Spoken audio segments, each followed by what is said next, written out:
You're anxious right now, aren't you? Maybe not panic attack anxious, but that low-grade, constant hum of worry that follows you everywhere.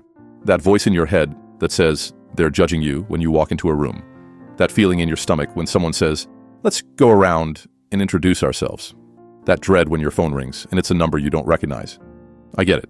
Social anxiety isn't just uncomfortable, it's exhausting.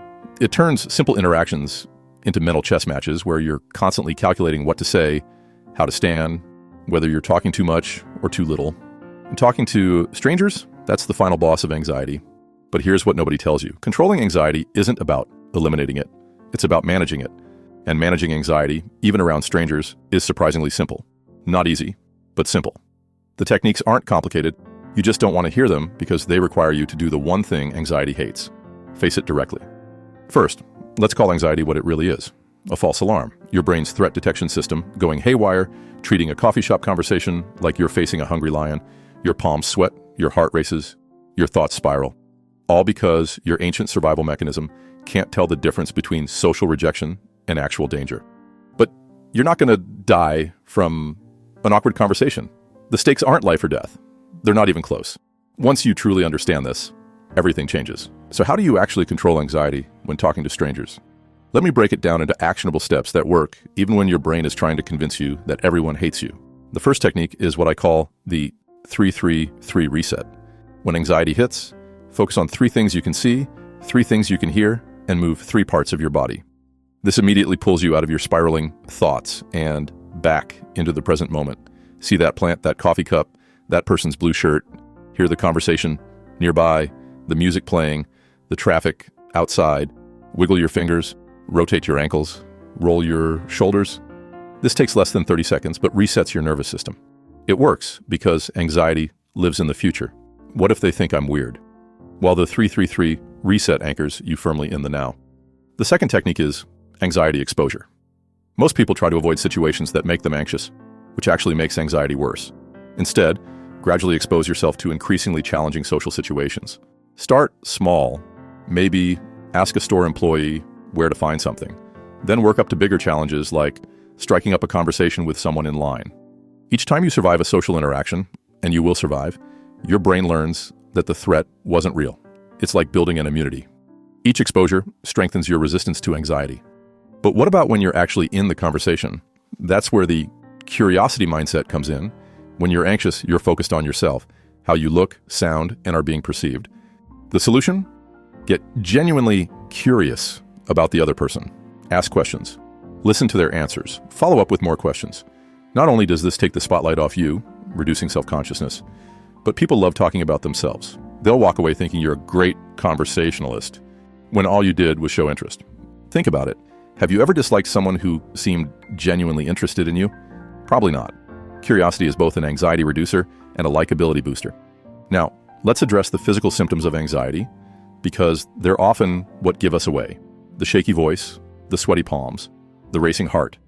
These physical manifestations make us feel exposed, like everyone can see our anxiety written all over us. Here's the truth. They can't. People are nowhere near as observant as you think. They're too busy worrying about themselves to notice your anxiety symptoms. But even if they could, so what? Having anxiety doesn't make you weak or weird. It makes you human. Still, managing the physical symptoms helps you feel more in control.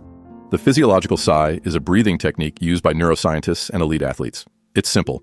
Take 2 quick inhales through your nose, followed by a long exhale through your mouth. This resets your carbon dioxide levels and calms your nervous system in seconds. Do this before entering a social situation, or even discreetly during one. No one will notice, but you'll feel the difference immediately. Another powerful technique is cognitive diffusion, separating yourself from your anxious thoughts. When anxiety hits, your brain generates worst-case scenarios and presents them as facts. They think I'm boring. I'm going to say something stupid. Everyone can tell I'm anxious. These aren't facts, they're just thoughts, and thoughts aren't reality. Try this. When an anxious thought appears, prefix it with, I'm having the thought that. This creates distance between you and the thought. I'm having the thought that they think I'm boring. Feels very different from, they think I'm boring. The first is a mental event you're observing. The second feels like an established truth. This small linguistic shift reduces the thought's power over you. You can even thank your mind for the thought, thanks mind for trying to protect me, but I've got this. It sounds silly, but it works. Let's talk about preparation, because sometimes having a plan reduces anxiety. The Conversation Toolkit is a set of reliable questions and topics you can use when talking to strangers. These aren't cheesy pickup lines or forced small talk. They're genuine conversation starters that work in almost any context. Questions like, what's keeping you busy these days? Work better than, what do you do? Because they allow people to talk about what they're passionate about, not just their job. Have you been to any good restaurants lately? Works because everyone eats and has opinions about food. Have 5 to 7 of these ready to go. Think of them as tools in your toolkit, not as a rigid script. The goal isn't to interrogate someone, but to find a mutual point of interest where conversation can flow naturally. Now, what about when anxiety hits mid-conversation? That's where the stop technique comes in. S, stop what you're doing. T, take a breath. O, observe what's happening in your body and mind. P, proceed with intention. This quick mental check-in prevents anxiety from snowballing. It gives you a moment to recalibrate and continue the conversation with more presence. But let's be honest, sometimes conversations don't go well, and that's okay. Not every interaction will be amazing, and that's not because of your anxiety. It's because human connection is complex, and chemistry isn't always there. Even the most confident people have awkward conversations. The difference is they don't beat themselves up about it afterward. They don't ruminate for days about what they should have said differently. They chalk it up to experience and move on. This brings us to perhaps the most important technique, self-compassion. Stop being so damn hard on yourself. Would you talk to a friend the way you talk to yourself after a social interaction? Probably not. You'd be kind, understanding, and encouraging. Be that friend to yourself. Replace, that was so awkward, I'm such a loser, with, that was challenging, but I got through it, and I'll do better next time. Self-compassion isn't self-indulgence. It's recognizing that being human means being imperfect. Remember, the goal isn't to eliminate anxiety, but to function effectively despite it. Some of the most successful people in the world experience anxiety regularly. They just don't let it stop them. Think of anxiety as weather. Sometimes it's sunny and clear, low anxiety, and sometimes it's storming, high anxiety. You can't control the weather, but you can bring an umbrella. These techniques are your umbrella. They won't stop the rain, but they'll keep you from getting soaked. Start small. Practice these techniques in low-stakes situations before applying them to more challenging ones. Talk to the barista, the Uber driver, the person walking their dog. Each successful interaction builds confidence for the next one, and when you fail, because you will sometimes, don't see it as evidence that you're socially inept. See it as data. What triggered the anxiety? Which techniques helped, even a little? What could you try next time? Approach your anxiety with curiosity rather than judgment. The truth is, most people are too wrapped up in their own insecurities to notice yours. That stranger you're afraid to talk to, they're probably just as nervous as you are. We're all just humans trying to connect while protecting ourselves from rejection. So the next time anxiety rises when a stranger approaches, remember, this isn't a threat. It's an opportunity. An opportunity to practice these techniques, to learn something new, to possibly make a connection that enriches your life. You won't master anxiety overnight. It's a practice, not a destination. But with each interaction, each 3-3-3 reset, each physiological sigh, each moment of curiosity about someone else, you're building a new relationship with your anxiety. You're teaching your brain that you can feel anxious and still function. You can be nervous and still connect. You can have all these uncomfortable sensations and still live a full social life. That's not just controlling anxiety. That's true freedom.